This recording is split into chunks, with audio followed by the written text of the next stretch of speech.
Keby si mohol teda zhodnotiť výkon svojho zverenca dnes? Tak myslím, že samo na to, že hral prvý zápas v živote vôbec na ATP, tak veľký úspech, zvládol to. Pravda, že boli tam nervy, trošičku tréma, možno, že nejaké chybičky, ale to všetko patrí k tomu prvému zápasu, k tomu viac menej vstupu na mužskú scénu. Porazil hneď nasadeného hráča okolo 800. Takže veľmi pekný úspech, pravda, že nejaké chybičky tam boli, ale všetko to preváži to víťazstvo, pretože to je povzbudenie do ďalšej roboty, do ďalších zápasov a to, že môže vidieť, že s tými chlapcami môže hrať vyrovnanú partiu. Nielen so Samuelom, ale s ďalšími dvomi hráčmi si tu strávil pár dní pred turnajom. Prečo ste zvolili takú taktiku? V čom to je dobré? Taktiku ani nie, ale skôr prípravu. Dominik Šproch je odtiaľto domáci.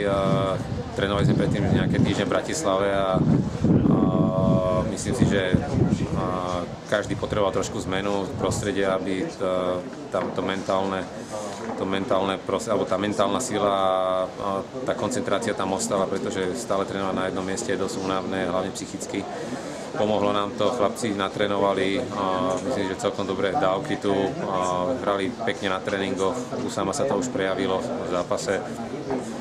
Dominik síce má ťažký los proti Križanovi v prvom kole, ale myslím si, že tak ako keď hral v tých tréningoch, tak si myslím, že to môže byť aspoň zo začiatku alebo aspoň veľmi vyrovnaný zápas a môže sa to rozhodnúť na pár loptách, takže všetko bude záležať od toho, pretože koľko mu Kliško dovolí, ale aj koľko alebo Dominik ako bude hrať, či dokáže pretaviť, tak jak hral v tréningu aj do toho zápasu. Keby si mohol bližšie prezradiť, ako funguje spolupráca vlastne so Samuelom Puškárom, či ste dohodnutí na nejaký počet turnajov do roka, alebo na akej báze je to? Je to viac menej iba výpomoc. Mňa jeho rodičia v novembri požiadali o pomoc, aby som sa na neho pozrel, tak 3 týždne sme spolu trénovali. Som ho trošku zanalizoval, potom sme si sadli na jednej večeri, som im dal nejaké rady, odporúčania na trénerov, na ľudí, aby mal tým okolo seba kvalitných ľudí. Videl som v ňom nejaký potenciál, pravda, že cesta je strašne dlhá, ale ten človek vidí, že ten chlapec niečo v sebe má a viac menej dali sa dohromady. No a teraz jeho tréner je viac menej mimo Slovenska na nejakú dobu, takže viac menej som slúbil, že pokiaľ bude mimo, tak urobím tu zase výpomoc a tým pádom sme tu so Samom a snažím sa mu trošičku pomôcť, aby získal tie skúsenosti, aby hlavne správne videl tú hru a naučil sa čo, kedy má používať, aké údery a ako má rozmýšľať na tom kurte. Aký je pre teba ten návrat k trénovaniu, ale myslím v slovenskom prostredí, lebo tak spolupracoval si s Tureckou federáciou predtým?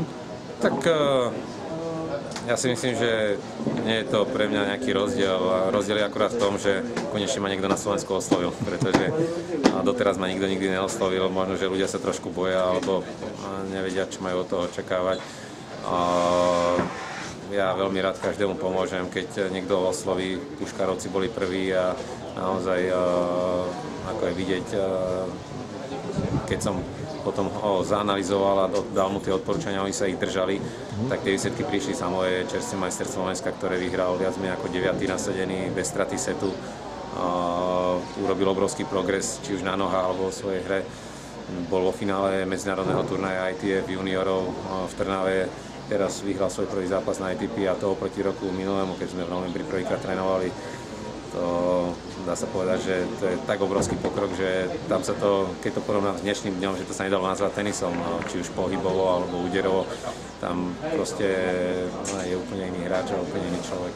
V tej skupine, ktorá sa tu pripravovala pred turnajom, je aj Američan Scott. Možno keby si mohol približiť, ako vznikla tá spolupráca. Tak je to chlapec, ktorý viac menej tiež ma iba požiadal o nejakú spoluprácu, o ukážku toho, ako profesionálne trénovať. On je zase úplne niekde inde, on je o 2 až 4 triedy nižšie ako títo chalani. To je chlapec, ktorý sa, dá sa povedať, tenisom zabáva, ale jeho sen je sa dostať na rebríček na ATP.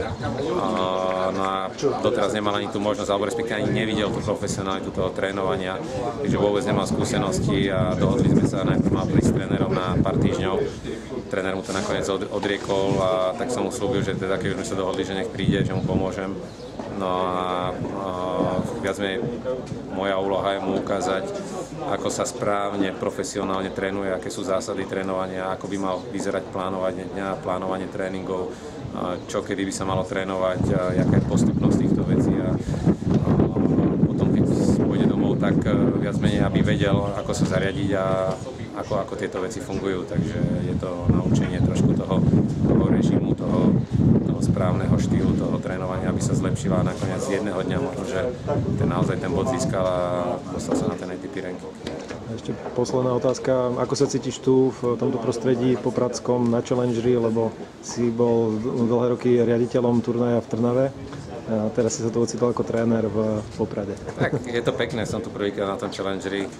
A veľmi krásne prostredie, však Tatry sú nádherné, bývame tu v Aqua City, výborná strava, výborný hotel, je to proste, človek si viac ako tenista nemôže nič prijať, má to 3 minúty na kurto pešo, je o ňo postarané, plus tu šprochovci nám robia občas nejaký taký doprovodný program, ako boli sme včera chytať pstruhy, boli sme na nejakých takých výletoch a je to super, akože je to úplná zmena prostredia a je to aj pre mňa ako také psychické občerstvenie a zase človek potom má takú väčšiu chuť alebo respektíve ešte väčšiu energiu do tej práce a všetko to potom pôsobí aj na ten tím, takže človek šťastnejší a tým, že je šťastnejší, tak podávajú sa aj lepšie výkony.